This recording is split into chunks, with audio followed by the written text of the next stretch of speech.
신인간혁명 제25권 이케다 다이사쿠 인재성 은사가 서거한 지 7달 뒤의 일이었다.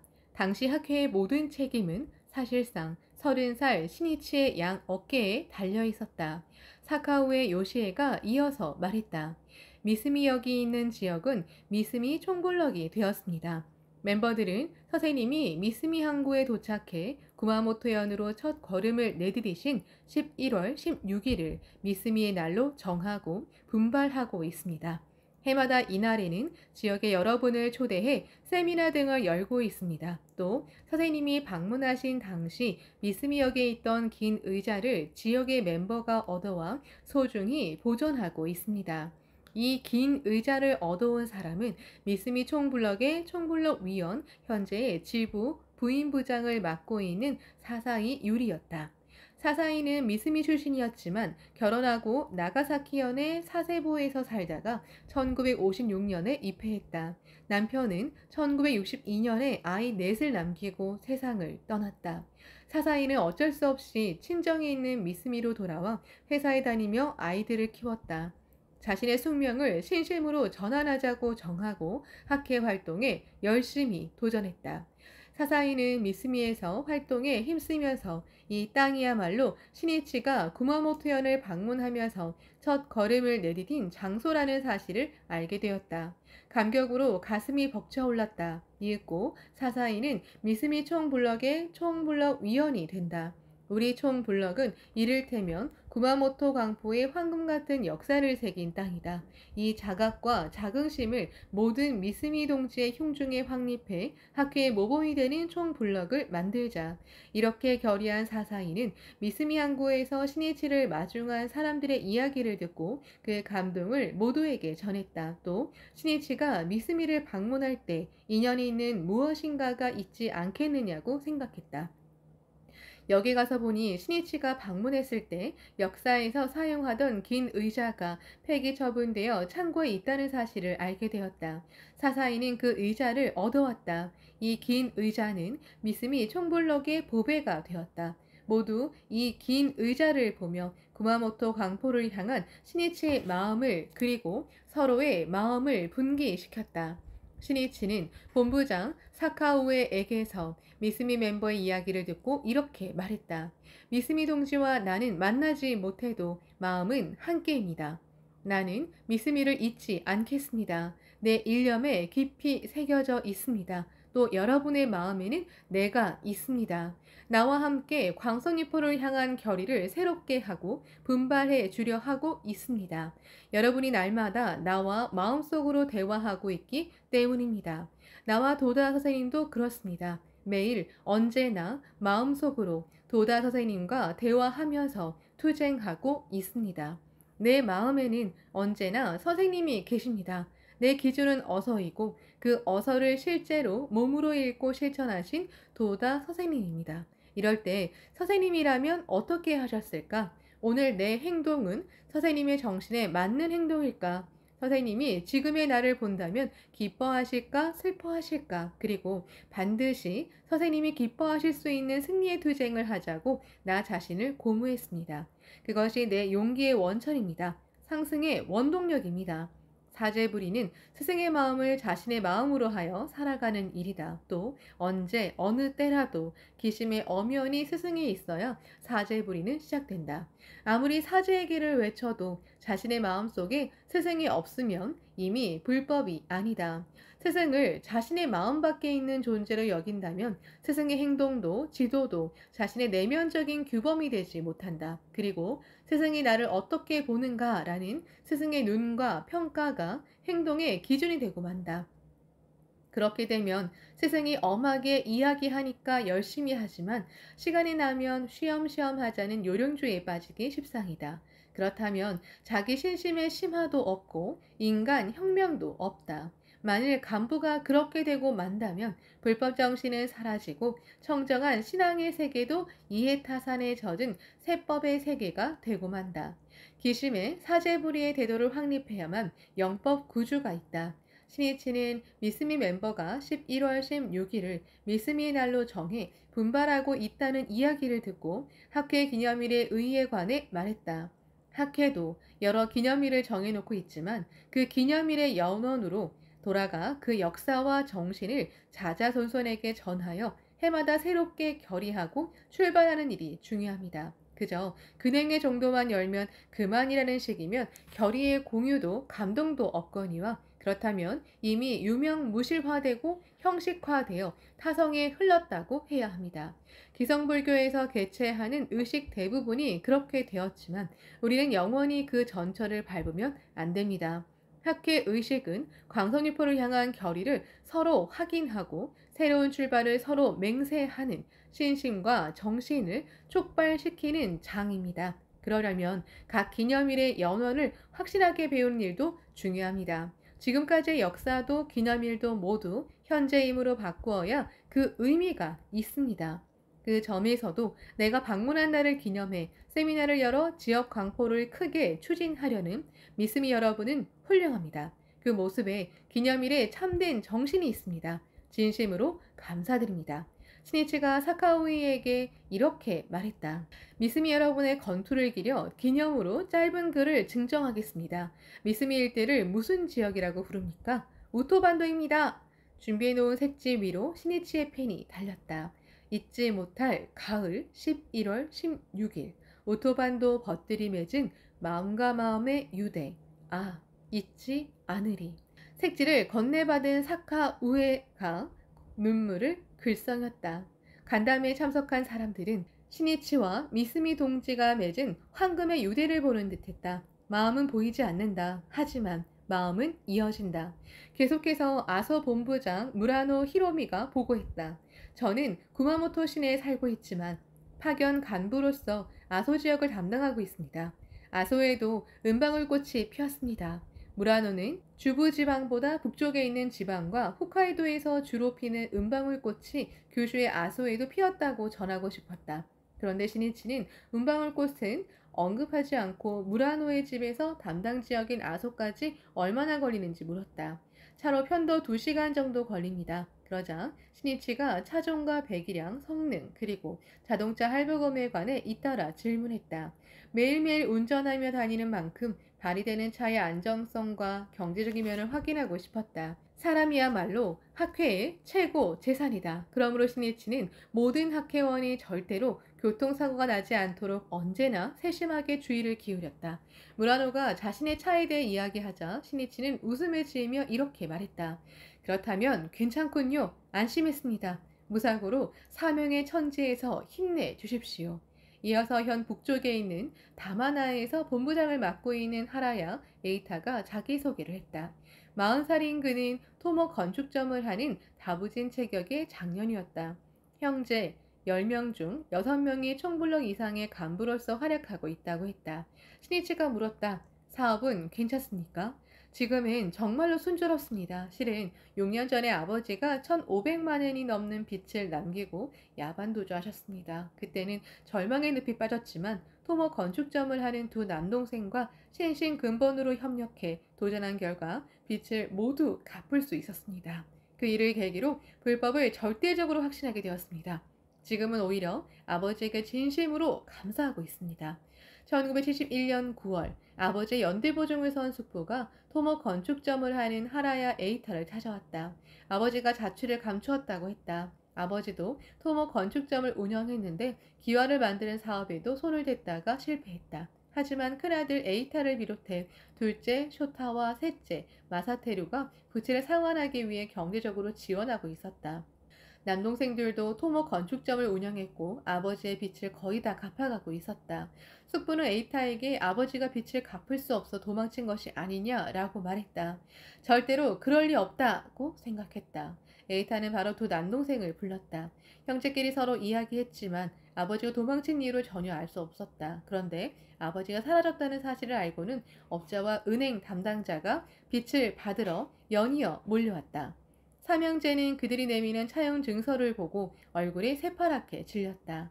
남아있는 빚이 총 1,500만 원이 넘었기 때문이다. 게다가 숙부뿐 아니라 아버지의 친구도 연대 보증인이 되어 있었다. 아버지가 빚을 갚지 않으면 그 사람들에게 폐를 끼치게 되고 만다. 결국 알게 된 사실은 아버지가 매달 지불금에 쫓겨 초조해진 나머지 적자가 나는 일도 도급을 받았기 때문에 빚이 계속해서 늘어났다는 점이다. 아버지는 신심을 반대했다. 하지만 형제 3명은 장년부와 남자부의 간부이다. 형제는 저 집은 학기원인데 라는 비판이 퍼지는 일이 견딜 수 없었다. 학기 선배에게 지도받으러 가자 에이타가 말했다. 세 사람은 차를 타고 구마모토 해관에 갔다. 모두 말이 없었다. 말하지 않아도 서로의 심정을 잘 알고 있었다. 아버지는 멋대로 사업에 손을 댔다가 빚만 남기고 도망쳐 버렸다. 그런 아버지에 대한 분노를 필사적으로 억누르고 있었다. 신심을 방해하기만 하고 이번에는 가족을 배신했다. 용서할 수 없다. 삼형제는 같은 심정이었다. 하라야의 집은 가난했다. 형제는 큰아들 에이타를 포함해 3남 4녀로 첫째, 둘째, 셋째가 아들이었다. 집은 초라한 판잣집 같았고 지붕은 삼나무 껍질로 덮어 놓았을 뿐이었다. 비가 오면 다다미를 드러내고 여기저기 터진 이불을 몸에 감고는 벽에 기대어 잤다. 아버지는 목수였는데 번 돈을 대부분 술값으로 탕진했다. 날마다 밖에 술을 마시고는 만취에 곤드라졌다. 형제 셋이서 술에 골아 떨어진 아버지를 손수레에 싣고 집에 데리고 오는 일이 어릴 때부터의 일과였다. 삼형제는 중학생 때부터 아버지의 일을 도왔다. 만약 말대꾸라도 하면 주먹 세례가 쏟아졌다. 아버지는 목수는 공부 따위 안 해도 돼 라고 입버릇처럼 말했다. 형제의 진로는 자연히 건축에 관련된 일로 정해졌고 에이타는 중학교를 졸업하자마자 아버지 밑에서 일했다. 에이타가 17살 때 어머니가 심장마비로 세상을 떠났다. 어머니는 천식으로 괴로워했다. 의사는 발작을 멈추게 하는 주사가 심장에 부담을 준 듯하다고 말했다. 얼마 뒤 에이타는 후쿠오카현 야메에 있는 토목 건축회사에서 일하며 배웠다. 낮에는 회사에서 일하고 밤에는 건축학교에 정시제에 다녔다. 급료는 수업료를 제외하고는 모두 가족의 생활비로 충당했다. 아버지는 어머니가 세상을 떠난 이듬해에 재혼했다. 10명이 넘는 대가족이 되었다. 아버지는 자기 결혼식을 위해 에이타가 일하는 회사의 사장을 만나 6달치 급료를 갑을 받았다. 에이타는 수업료를 내지 못해 결국 건축학교를 중퇴했다. 이윽고 에이타는 아버지의 부름으로 고향에 돌아와 아버지가 시작한 토목 건축점의 일을 도왔다. 아버지는 종업원의 소개로 창가학회에 입회했다. 창가학회 청년이 불법 대화를 하러 에이타를 찾아오게 되었다. 에이타도 어머니와 마찬가지로 어렸을 때부터 천식으로 괴로워했고 저러다 죽지 않을까 싶을 만큼 몇 번이고 발작을 일으키기도 했다. 청년은 자신의 체험을 말하고는 당신의 병도 반드시 극복할 수 있습니다. 라고 단언했다. 에이타는 그 확신에 감동하여 1957년 3월에 입회했다. 20살 때였다. 에이타는 불법으로 병을 이겨낼 수만 있다면 하는 마음으로 진지하게 신심에 힘써 보았다. 입회하고 반년 정도 지났을 때 천식 발작이 일어나지 않고 있음을 깨달았다. 이런 일이 있다니 신심은 굉장하구나. 이 사실과 기쁨을 전하고 싶어 친척과 친구에게 불법을 이야기했다. 환희야말로 홍규의 원동력이다. 공덕의 기쁨은 자기 스스로 남에게 말하고 싶게 만든다. 홍규는 정법을 소지한 사람의 자연스러운 행동이라고 할 수 있다. 큰아들 에이타의 권유로 둘째 쇼타와 여동생들도 입회했다. 에이타와 쇼타는 학교 활동에 참여하면서 자신의 작은 세계가 크게 열리는 것을 느꼈다. 그때까지 그들은 우리 인생은 눈에 띄지 않는 길가에서 어느새 말라 죽고마는 잡초와 같다고 느꼈다. 무릇 큰 뜻이나 이상과는 인연이 없는 일생이라고 생각했다. 하지만 학교에 회합에 나가면 선배들은 우리에게는 새로운 세계를 여는 다음 세대의 위대한 지도자가 될 사명이 있다. 불법은 자신에게 내재된 무한한 가능성을 연다고 소리 높여 외쳤다.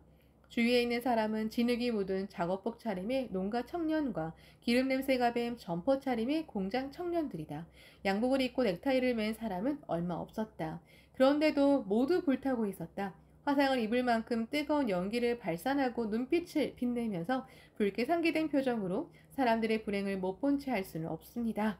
광선유포의 사명을 위해 끝까지 살아가겠습니다. 라고 결의를 피력하고 있지 않은가. 또 학회원이 말하는 체험은 불법의 위대함을 통감하게 만들었다. 창제제일로 투병 생활을 이겨내고 결핵을 극복했다는 사람이 있는가 하면 맨손으로 시작해 공장을 운영하며 지역에 크게 공헌하는 사람도 있었다. 하라야 형제는 희망과 용기를 느꼈다. 인간은 자신을 믿을 수 있으면 무한한 힘이 솟아나는 법이다. 소생도 할 수 있다. 그를 위한 생명 촉발의 스크럼이 참가 학회이다. 1960년 5월 3일 야마모토 신이치가 제3대 회장에 취임했다. 청년회장이 탄생했다. 새로운 시대가 도래했다. 학회 전체에 환희의 파동이 퍼지고 그 파동은 구마모토에도 이르렀다. 하라야 에이타도 쇼타도 결의를 새롭게 하고 홍교하러 뛰어다녔다. 셋째 마사테루도 입회했다. 세 사람은 야마모토 회장의 제자로서 사회와 지역을 짊어지고 일어설 신뢰의 기둥이 될 자신을 만들기 위해 온 힘을 다해 학회 활동에 힘썼다. 그러자 가장 먼저 입회한 아버지가 신심을 반대하기 시작했다. 신심이 밥 먹여주냐? 학계 활동 따위 하지 마라. 매일매일 밤까지 일해라. 아버지는 아들들에게 급료는 거의 주지 않고 늦은 밤까지 잔업을 시켰다. 학회를 눈에 가시처럼 여기는 아버지 밑에서 삼형제는 서로 도우면서 교대로 학회 활동에 참여했다.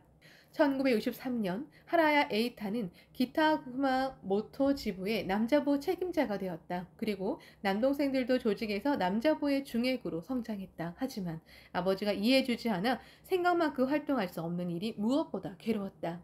참석해야 하는 중요한 회합에 나가지 못해 분한 마음에 눈물을 흘린 적도 있었다. 에이타는 생각했다. 아버지의 토목 건축점이 어떻게 되든 이젠 내가 알 바 아니다. 집에서 나와 독립하자. 하지만 학계 선배에게 상담하자 그런 생각은 옳지 않다고 바로잡아 주었다. 지금 집을 나가면 자네의 패배라고 생각한다. 힘들어서 도망치는 꼴밖에 안 된다. 만약 후배가 부모님이 신심을 반대하는데 어떻게 하면 좋겠습니까? 라고 상담을 요청한다면 자네는 뭐라고 대답하겠는가? 도망치십시오! 라고 말하겠는가? 상황에 따라서는 여러 가지 선택이 있을 터이다. 하지만 역경 속에서 투쟁해야만 진정한 인재로 성장할 수 있다는 사실을 절대로 잊으면 안 된다. 자네 자신의 행동과 삶의 자세를 통해서 아버님에게 신심의 힘을 보여줘야 한다. 그것이 자네의 사명이다. 에이타는 아버지가 신심을 반대할 뿐 아니라 일할 때도 부당하게 마음대로 하는 행동을 참을 수 없었다. 날마다 폭발해버릴 것 같은 분노와 맞서 싸워야 했다. 괴로운 사람은 에이타만이 아니었다. 동생 쇼타도 마사테르도 마찬가지였다. 하지만 그들은 참고 견뎠다. 인내는 능력이다. 이 말은 스페인의 위대한 건축가 가우디의 탁견이다. 하라의 삼형제는 분하고 괴로워 견딜 수 없을 때면 오토바이를 몰고 다바루자카에 갔다. 다바루자카는 1877년 세인한 전쟁에서 정부군과 사이고 다카모리가 이끄는 가고시마의 무사들이 격전을 벌인 언덕이다. 하라 삼형제는 언덕 위에 오토바이를 세우고 시야 아래로 펼쳐진 녹음을 바라보면서 다바루자카 놀이를 불렀다. 제2대 회장 도다 조세이도 또 회장 야모토 시니치도 이 노래를 자주 부르며 춤췄다고 들었기 때문이다. 비가 오고 온다. 사람과 말은 젖는다. 넘으려야 넘을 수 없는 다바루자카. 함께 몇 번이고 노래를 불렀다. 노래하는 동안 요요히 춤추는 야마모토 회장의 웅장한 모습이 마음속에 떠올랐다. 그러면서 어둡게 가라앉은 마음이 밝아지고 용기가 솟아오름을 느꼈다. 에이타가 동생들에게 이렇게 말했다. 야마모토 선생님도 청년 시절에 도다 선생님의 사업을 재견하느라 극도로 바쁘셨지만 고생에 고생을 거듭하며 학회 활동을 하셨다고 들었다. 더구나 선생님은 폐병을 앓으셔서 날마다 발열과 싸우며 사업의 활로를 뚫으셨다. 우리도 질 수 없다. 모두 힘을 합해 지역 광선유포의 토대를 구축하자. 그리고 아버지 회사도 발전시키자. 형과 두 동생은 서로 눈과 눈을 마주치며 고개를 끄덕였다. 그들은 투쟁했다. 한 걸음도 물러서지 않았다. 거센 바람을 쫓아 돛을 올리는 배처럼 광선유포의 드넓은 바다로 씩씩하게 출범했다. 하라야의 형제 자매는 모두 온 힘을 다해 신심에 힘썼다. 이윽고 큰아들 에이타를 비롯해 둘째 아들과 셋째 아들 그리고 큰딸과 둘째 딸, 셋째 딸도 남녀 청년부의 지부 책임자로 활약하게 되었다. 또 아버지의 승낙을 얻어 삼형제는 각자 독립해 가게를 차렸다. 형제들은 희망의 빛에 감싸여 학회 활동에도 더욱 힘을 쏟았다. 한편 아버지는 토목 건축점 외에 기와를 생산하는 사업에도 손을 댔다. 하지만 얼마 뒤 아버지의 사업은 파탄나고 말았다. 삼형제는 그 빚을 갚는 일에도 협력을 아끼지 않았다. 아버지가 실종되자 형제들은 분노와 비참함을 곱씹으며 선배 간부에게 지도를 받으러 차를 몰고 구마모토 회관에 갔다. 구마모토 회관에는 때마침 규슈 방면 장년부 간부가 와 있었다. 하라야 삼형제는 현재 처한 어려운 상황과 경위를 간추려서 말했다. 큰일이군. 그래서 지금 자네들은 어떤 일념으로 기원하고 있는가? 큰아들 에이타가 솔직하게 말했다. 더 이상 아버지를 용서하지 않겠다는 마음으로 기원하고 있습니다. 규슈의 간부가 엄한 말투로 말했다. 자네들은 대체 무슨 생각을 하는 건가? 무엇을 위해 신심을 하고 있는가? 진심의 눈을 열어 생각해보게. 어떤 아버지든 아버지가 있어서 여러분이 이 세상에 생을 받아 태어나 자랐고 어본존을 만날 수 있지 않았는가? 그 은혜를 느끼고 있는가? 지금 아버지가 얼마나 괴로운 심정일지 생각해 본 적은 있는가? 누구보다도 괴로운 사람은 자네들의 아버지다. 도망쳐 몸을 숨기고 사는 생활이 행복할 리 없지 않은가? 두려움과 불안감에 시달리면서 죽을 만큼 괴로워하고 있을 터이다. 그런데도 여러분은 아버지를 용서하지 않겠다고 어번존에게 기원하고 있는가? 세 사람 모두 아무 말도 하지 못했다. 규슈 방면에 장년부 간부가 하라야 삼형제의 얼굴을 들여다보듯이 하면서 말했다. 형제 세 사람이 이번 시련을 이겨낼 수 있다면 여러분은 신신면에서도 인간적으로도 크게 성장할 수 있다. 어서에는 부모가 자식을 생각해 학문 수행을 게을리하는 아이를 느티나무 활로 때리는 이야기가 나온다. 자식은 자기를 때리는 아버지를 원망하고 느티나무를 미워한다. 하지만 학문을 닫고 중진하여 마침내 자신도 깨달음을 얻어 남을 가르치고 이끌게 된다. 되돌아보면 아버지가 느티나무 활로 자기를 때렸기 때문에 자신이 대성할 수 있었다는 사실을 깨닫는다는 이야기이다. 어서 1557조. 자네들은 현상적으로 볼 때 자네들의 아버지가 어서에 씌어있는 자식의 성장을 바라는 아버지와 정반대라고 생각할지도 모른다. 하지만 불법의 눈으로 보면 본질적으로는 같다. 아버지가 있기에 자네들 형제는 지지 않겠다며 세심의 불꽃을 불태울 수 있었다. 아버지는 자네들을 대실력의 사람으로 만들고 대성시키려고 신심도 반대하고 빛을 지고 도망쳤다. 그렇게 생각하면 아버지는 그야말로 부처와 같지 않은가. 아버지를 미워하는 동안은 아무것도 해결되지 않는다. 아버지에 대한 감사의 제목을 부르면서 필사적으로 노력해 활로를 열어야 한다. 니티렌 대성에는 불교를 배우는 자가 어찌 부모, 사장, 구군을 잊을 소냐. 어서 293조라고 말씀하셨다. 불법자는 보은의 사람이다. 그리고 보은 감사하며 살아갈 때 인간의 마음이 일구어지고 풍요로운 정신의 열매를 맺는 대지가 넓혀지는 법이다. 장년부 간부의 목소리에 힘이 들어갔다. 광선유포를 위한 인생이라고 정해야 한다. 그 점이 중요하다. 광포를 이루기 위해 반드시 이 문제를 극복하게 해주십시오라고 기원하고 또 기원해야 한다. 지혜를 짜내고 온 힘을 다해 노력해야 한다. 그때 불가능도 가능해진다. 제천의 가오도 있다. 인간혁명도 할 수 있다.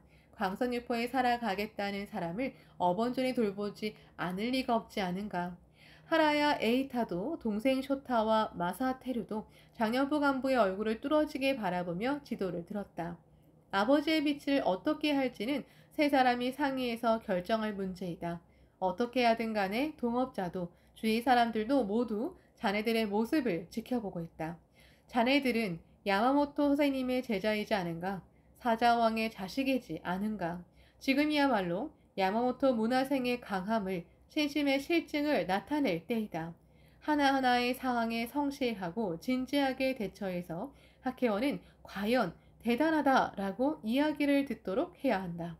괴로운 나날이 되겠지만 신심의 초심으로 돌아가 차분하고 끈기 강하게 힘내야 한다.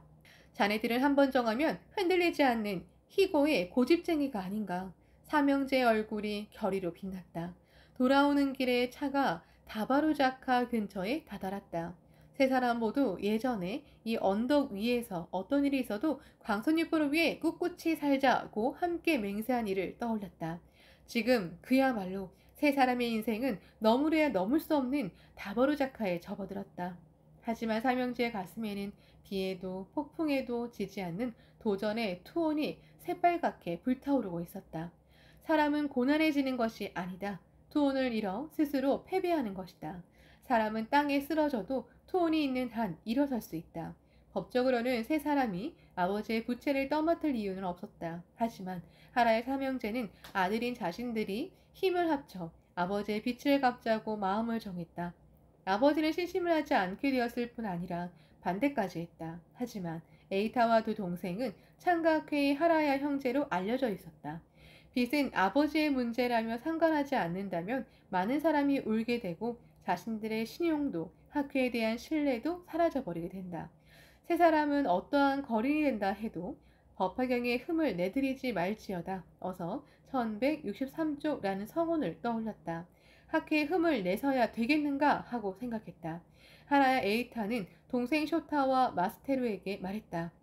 우리가 여기서 지면 지역의 광선유포를 할 수 없다. 반드시 신심으로 이겨내자. 광선유포에 살아가자. 학회에 흠을 내지 않겠다는 세 사람의 사명감과 책임감이 용기를 불러일으켰다. 인간은 궁지에 빠졌을 때 근저에 어떤 일념이 있느냐로 약해지기도 하고 강해지기도 한다. 예를 들어 자기 몸만 지키려는 마음은 맥없이 약하지만 필사적으로 아이를 지키려는 어머니의 마음은 강하다. 이타의 마음이 사람을 강하게 하는 법이다. 광선유포는 최고의 선이고 가장 큰 이타의 실천이다. 그 광포를 위해 절대로 학회에 흠을 내지 않겠다는 일념이야말로 인간의 힘을 최대로 꼽히게 하는 원동력이라고 할 수 있다. 세 사람은 도망치지도 숨지도 않았다. 한 집 한 집 채권자를 찾아가 고개를 숙이고 실정을 말했다. 신심을 하는 사람이 어찌된 일인가 라고 호통치는 사람도 있었다. 하라 형제는 인내 강하게 성심 성의를 다해 상황을 설명하고 사과했다. 그리고 이렇게 호소했다. 반드시 아버지를 대신해 갚겠습니다. 아버지의 실종으로 에이타를 비롯한 삼형제의 토목 건축점도 신용에 흠이 생겼음은 분명했다. 하지만 아버지를 대신해 빚을 갚으려고 오로지 일에 몰두하는 형제에게 주위 사람들은 관심의 눈길을 보내기 시작했다. 관심은 이윽고 감탄으로 바뀌고 평판이 되고 상찬이 되었다. 그리고 다시 신뢰를 되찾았다. 세 사람이 각자 운영하는 토목 건축점에는 아버지가 실종되기 전보다 어느새 3배나 많은 주문이 들어왔다. 처음에는 빚을 갚는 데 10년을 계획했지만 놀랍게도 불과 3년 만에 모두 갚을 수 있었다. 하라 형제는 실종된 아버지를 만나 하루라도 빨리 안심시켜드리고 싶다고 온 힘을 다해 기원했다. 1976년 지인에게서 아버지가 시즈오카현의 아타미에 있다는 정보를 얻었다. 형제는 아타미로 갔다. 하라야 형제의 아버지는 아타미에서 중풍으로 누워 있었다. 재혼한 외붓 어머니가 여관에서 일하면서 수발을 들고 있었다. 큰아들 에이타가 빚은 우리가 모두 갚았습니다 라고 말해도 아버지는 믿지 않았다. 어쩔 수 없이 세 사람은 빚을 갚은 영수증을 들고 다시 아타미를 찾아가야 했다. 가족이 상의해 아버지를 구마모토로 데리고 돌아와 병원에 입원시켰다. 병상은 차츰 회복되고 얼마 뒤 퇴원했다. 그리고 아버지도 신심에 힘쓰게 되었다. 길고 긴 시련의 언덕이었다. 하지만 하라 형제는 멋지게 인생의 다바루자카를 넘어 승리했다. 구마모토현 출신의 작가 도쿠토미 로카는 한겨울에는 어디에 봄이 깃들어 있는지 보이지 않는다. 그러나 봄은 온다. 반드시 온다고 읊었다. 간담회에서 야마모토 시니치는 하라야 에이타의 보고를 듣자 이렇게 말했다. 그런가? 참으로 잘 분발해 주었다. 자신이 실증을 나타내고 주위 사람들에게 신뢰를 쌓아가는 속에 광선유포라는 대원을 성취할 수 있는 법이다. 형제가 사이좋게 힘을 합쳐 지역광포 추진에 모범이 되기 바라네. 그리고 색지에 시를 써서 증정했다. 불의 나라, 위대한 형제의 마상의 여행. 그러고 나서 시니치는 간담회에 참석한 멤버의 자기소개에 계속 귀를 기울였다. 히토 요시본부의 부인부 간부가 가정 상황을 보고하자 야나기 세스오 현장이 입을 열었다. 이스키 자장가로 유명한 이스키도 히토요시 지역 내에 있습니다. 5년 전인 1972년 6월 5일에 이스키에 관한 기사가 세이쿄 신문에 소개되었을 때 선생님이 전원을 보내 격려해 주셨습니다. 이스키 멤버는 그 전원을 마음의 버팀목으로 삼아 현재도 분발하고 있습니다.